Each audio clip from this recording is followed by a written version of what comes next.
तो हमको आपको अगर दया रखनी है तो दया के लिए पहले बात हमेशा बोलते हैं गोरी आंचल कितना बैठा हुआ था कटहल मोड़ रांची में साहब के पास एक गुरुबान थी औरंगाबाद साइड की या बक्सर की। उसने ऐसे आंचल फैलाया और कहा दया कर दीजिए। साहब ने कहा कि ठीक है, ले कैसे जाओगे? तो आंचल ऐसे कहा वो तो पानी से भी पतला है, हम तो दया दे देंगे लेकिन बह जाएगा, बर्तन लेके आओ तो दया करेंगे। रविंद्रनाथ महादेव ने हमको आपको आके नहीं 3 सूत्र दिया है। 3 सूत्र के माध्यम हमारे साहब दीदी हैं जिन से हमको आपको 3 सूत्र मिला है। ये सूत्र धीरे धीरे धीरे हमारे आपके अंदर के उन चीजों को साफ कर देगा जिससे हम आप ईश्वर के तरफ बढ़ने में हमको आपको कठिनाई हो रही थी, अब वो धीरे धीरे दूर हो रही है। अगर दूर नहीं हो रही होती तो इतनी कड़क धूप में जल के भी आप आए हैं, अपना घर छोड़ के, अपनी व्यवस्था को छोड़ के,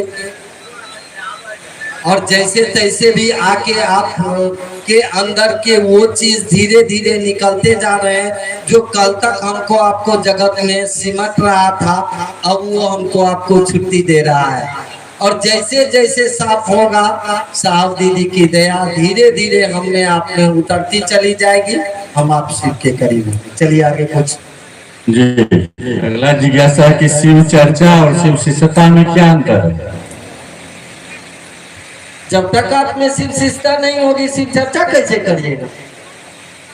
शिव चर्चा मतलब किताब पढ़ के बोलना है क्या? क्या शिव पुराण, लिंग पुराण या वेद पढ़ के या रामायण या गीता का पाठ करना थोड़े। जब तक आप में शिष्यता नहीं होगी, किसकी शिष्यता बोल रहे हैं आप? शिव शिष्यता। जैसे आप शिव को गुरु मानिएगा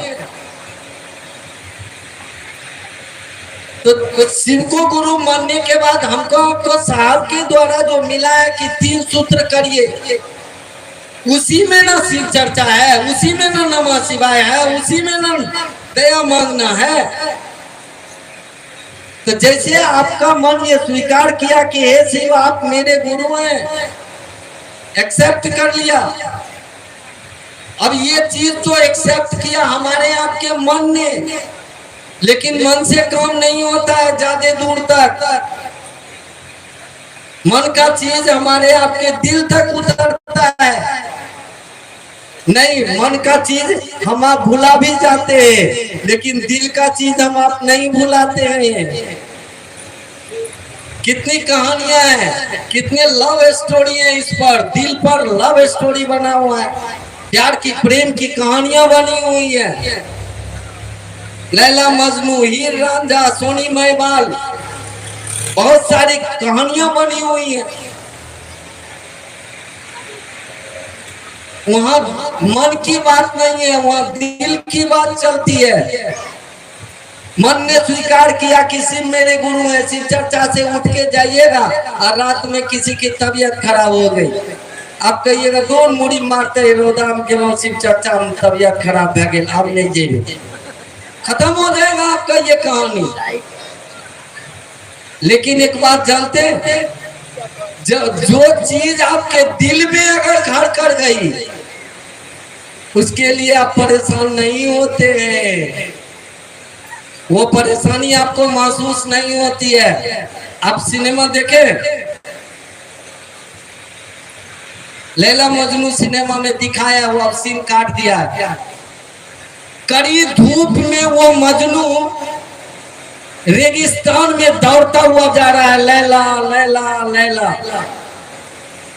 उसी में एक जगह एक आदमी बैठ के नमाज अदा कर रहा है, हिसाब बिछा के उस पर बैठ के नमाज अदा कर रहा है, उसके आगे से गुजर गया मजनू। गुस्सा में आके कहा है, मजनू तुमको दिखता नहीं है? मैं खुदा को नमाज रहा था और तू मेरे आगे से पास कर गया। कहा आपको इतना पता लग गया कि आप खुदा की को नवाज रहे थे, आप खुदा की याद में थे, तो आपको पता कैसे लगा कि आगे से कौन गुजर गया? मैं तो अपने लैला की याद में जा रहा था, मुझे ही नहीं पता लगा कि मैं कहां से गुजर रहा हूँ। देखिए वो दिल का रिश्ता है, मन का नहीं है। दिल का रिश्ता अगर बन जाता है तब वो फिर उसके लिए क्या दुख क्या सुख क्या होता है इस दुनिया में कुछ पता नहीं लगता है। और ये चीज हमारे आपके दिल में घर कर रही है। तो शिव शिष्यता और शिव चर्चा आप पूछ रहे, जब तक आप में शिष्यता नहीं आएगी आप शिव चर्चा क्या करिएगा? शिव चर्चा के बारे में आप शिष्यानुभूति को पढ़िए ना, वहां लिख दिया गया है, साहब ने लिखा है कि शिव चर्चा एक महद वार्तालाप नहीं है, एक साधारण सी ये बातचीत नहीं है। वहां लिखा गया है कि यह अंतहीन परिणाम परक अविरल आत्मानुभूति है। जो हमारे आपके मन में था ना वो आत्मा में अब चली आई है, आत्मा अनुभूत किया है।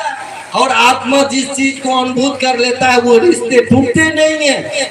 तो शिव चर्चा हमारे आपके आत्म अनुभूत की कहानी है जो शिव शिष्यता के अधीन है, शिव शिष्यता में ही है। करिए और कुछ। शिव चर्चा में 3 सूत्र दिया गया है, क्या यह 3 सूत्र हमको शिव शिष्य बना सकता है? सुने आप पहले प्रश्न को समझ लीजिए। मेरा प्रश्न मुझे ही दाग दिया है भाई साहब ने। नहीं कहता है मेरा जूता उठाया भींगा के हमरे माथा पर मारा। आज से 1 सप्ताह पहले भाई अशोक जी को मैं ये प्रश्न किया था एक जगह कार्यक्रम में। ये 3 सूत्र मैं क्या बोला अभी? ये 3 सूत्र हमको एक पात्र बना देगा, शिव शिष्य होने लायक हमको आपको बना देगा। ऐसा बना देगा कि दुनिया एक दिन कह देगी बनने, इतना ही 3 सूत्र से ही बनने के बाद आपको दुनिया कह देगी कि ये महादेव का चेला है। भले आप है कि नहीं है वो दुनिया को पता नहीं है, लेकिन दुनिया को लगने लगेगा कि ये महादेव का चेला है। इतना बना देगा आपको। लेकिन शिष्य बनने का यह मानी नहीं होता है कि आप मात्र उस लायक हो गए, नहीं। शिव शिष्य होने का मानी होता है शिव से जुड़ जाना। अभी आपको एक पात्र बनाया है, शिव से आप जुड़े नहीं है। आप शिष्यानुभूति को पढ़िएगा। अभी मेरे गाड़ी में नहीं है, नहीं तो 1-2 में दे देता, भुला गया। मैं सोचा था आज लेके जाऊंगा। उसमें लिखा हुआ है कि वाणी शब्द और मौन व्याख्यान की सीमा से परे। देखिए कितनी सुंदर बात लिखी हुई है कि वाणी शब्द और मौन व्याख्यान की सीमा से परे एक शिष्यात्मा की परमात्मा से अनभिति सुनिश्चित करनी होती है। अब आप शिष्यात्मा हुए जरूर हैं, परमात्मा से अनभिति नहीं सुनिश्चित कराया है आपका। आप शिष्यात्मा बने जरूर हैं, लेकिन शिष्यात्मा बनने के बाद क्या होता है पहले ये जान लीजिए। वहां लिखा हुआ है वाणी, आपकी बोली, आपके शब्द, वाणी शब्द और मौन व्याख्यान। अब आप कुछ ज्यादा हलचल नहीं हो रहा है, आपका मन चाह रहा है कि ये काम हो जाए, होना शुरू। हरिनारायण के मन ने चाहा कि दुनिया शिव से बने और बनना शुरू हो गया। मन ने चाहा, नहीं बन रहा था। साहब 3 दिन तक खाना नहीं खाए, महादेव को शरीर में आना पड़ा था साहब के पास। और तब महादेव ने कहा था हरिंद्र जिद मत करो, खाना खाओ, शिव शिष्य बनेंगे। और मन की व्याख्या वहीं पर रह गई और वहां से काम चालू हो गया। तो हम आप उस जगह तक जरूर जा सकते हैं जहां हमारी आपकी वाणी, हमारा आपका शब्द कोई काम का नहीं, हमारे आपके मौन व्याख्यान भी खत्म हो जाएंगे, उस स्थिति में आ जाएंगे। अब वहां से काम साहब का शुरू होगा जो हमको आपको शिव से मिलाएंगे। इसलिए कि उससे पहले भी साहब का ही काम है कि साहब ने ही हमको आपको 3 सूत्र दिया है कि शिव शिष्य होने में आप पढ़िएगा शिष्यानुभूति, वहां लिखा हुआ है कि ये तीनों सूत्र शिव शिष्य होने में सहायक है। ये सहायक क्रिया है, पूर्ण नहीं है। आपको उस मोड़ पर जरूर ला देगा जहां से आप शिव शिष्य होने लायक हो गए। आपका परमात्मा से अनविति, अनविति मतलब होता है जोड़, योग। अब आपका हमारा योग साहब दीदी ही उस अपने गुरु शिव से एक में एक सुनिश्चित करते हैं। चलिए, हम लोग काफी दिनों से शिव की बात करते हैं, लेकिन शिव से बात कैसे करेंगे? शिव से बात नहीं करते हैं तो आप शिव की बात ये नहीं कर सकते। आप शिव से बात नहीं करते, शिव आपसे बात करते हैं। इसलिए शिव आपसे बात नहीं करे तो आपको अनुभव नहीं होगा। शिव आपसे बात नहीं करे, आपके तल पर, शिष्य के तल पर अगर गुरु नहीं उतरे तो आप अनुभव करिए नहीं सकते, भले आपको याद नहीं रहता। दीदी नीलम आनंद ने एक किताब में लिखाया था कि निविड़ अंधकार में आपके मन के, हमारे मन के दरवाजे को वो खटखटाता है लेकिन ठहर नहीं पाता। आप करते हैं बात, आपसे बात करते हैं वो महादेव, वो हरिंगानंद, वो दीदी नीलमानंद, वो बात करते हैं लेकिन टिक नहीं पाता। आप कभी कभी नहीं सुनाते हैं, आज हमने साहब को देखा है, साहब आए हैं, ऐसा बोल रहे हैं। अरे क्या है ये, शिव से नहीं है तो और किससे है? लेकिन ये टिकता नहीं है हमारे आपके तल पर। जैसे साहब के तल पर ये बात टिक जाता था कि महादेव आते थे और जो बोलते थे साहब को याद। एक बार की बात है कि वो भूल गए, कारण है कि देखिए जब ऊपर की सत्ता आपके पास आएगी ना तो वो बात ठहरेगी जरूर, लेकिन उस बात को कोई काटने वाला नहीं होता। नहीं, बात काट दीजिएगा तो उड़ जाए, वहीं से उड़ जाएगा। जैसे एक छोटी सी घटना मैं सुनाता हूँ। साहब के आदेश से एक बार मैं भगवती के पास गया था।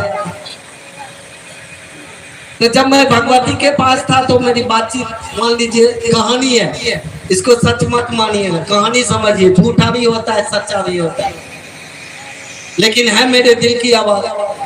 तो हमारी बातचीत हो गई। तो मेरे साथ में जो कुछ लोग पीछे खड़े थे ना, उसको बुझाता था कि मंदिर से कुछ आवाज आ रही है और ये भी कुछ कुछ गुनगुना रहा है। तो बाद में लोगों ने मुझे पूछा कि यार तू क्या कर रहे थे, मंदिर से भी आवाज गुनगुनाहट आती थी और तुम भी कुछ गुनगुना के बोल रहे थे, लेकिन दोनों में से कोई भी आवाज क्लियर नहीं हुआ, क्या बात कर रहे थे, क्या चल रहा था सिलसिला? तो लोगों ने सीधा पूछा तो मुझे वो कहानी याद लग गई। अगर वो कहता खाली साला झूठे बोलता है, हो गया, बात खत्म हो जाती है। तो वो उतरता है हमारे आपके तल पर, वो समझाता है हमारे आप। बात करने का क्या मतलब, आदमी की तरह सुनना चाहते हैं, सुन लीजिए। ऊंची सत्ता की आवाज हमारे कान तक नहीं पहुंचती है, सुनता है हमारा दिल, हमारा दिमाग। वो कान नहीं सुनता है, उसका असर हमारे आपके दिल और दिमाग पर होती है, तो हमारी आपकी बात भी होती है महादेव से। ऐसा नहीं है कि नहीं होता है, समझ नहीं पाते हैं, ज्यादा देर तक ठहर नहीं पाता है, तो महादेव से बात नहीं होगी तो हम आप महादेव की बात कर भी नहीं सकते हैं, होती है। इसलिए चलिए और को जी, एक अंतिम सवाल है क्योंकि 4 बजने वाली है। हमारे गुरु भाई बहन अपने गुरु आदेशित कर्म को तीव्र गति में आगे बढ़ाएं जागतिक की परेशानी से थोड़ा दूर रहें, इसके लिए आप क्या मार्गदर्शन देना चाहेंगे? कोई आप मार्गदर्शन बात नहीं है करें। मेरे पास, जो साहब ने मुझे दिया है वही है, वो आपके पास भी है, हमसे क्या मांग रहे होंगे? तो एगो ट्रांसफार्मर को कर कि बिजली दीजिए, बिजली दीजिए, ट्रांसफार्मर का बाप तो बिजली है साले का। अरे बिजली है थर्मल पावर के भाई साहब, थर्मल पावर से आप भी जुड़े हुए हैं, या कुछ नया संदेशा देने की जरूरत नहीं है। साहब दीदी सुन लीजिए, ये शिव की शिष्यता जब तक चलेगी इस दुनिया में तब तक साहब दीदी को रहना है, हम लोग भी रहेंगे। ऐसा नहीं है कि हम लोग मिट जाएंगे, इसलिए कुछ संकल्प के साथ हम लोग भी अपना संकल्प से लिपटे हुए हैं उसमें, तो हम लोग भी जाने वाले नहीं है। हाँ शरीर में कल साले गरीब रहे नहीं रहे, लेकिन ये बातें जब तक इस दुनिया में चलेगी तब तक रहेंगे, तो कुछ अलग से देने की जरूरत नहीं है। हाँ ठीक है, अभी भाई अशोक जी बोल के गए, जितनी ईमानदारी से साहब दीदी ने इस काम को किया है, कोशिश करिए उसी ईमानदारी से हम करें। तब अगर परेशान करेगा, आप हमसे मिलिएगा नहीं, हम आपसे मिलके आपके बाधा को कितनी दूर उठा के फेंकूंगा आपको पता भी नहीं लगेगा, लेकिन उसी ईमानदारी से आपको देके भेजा है।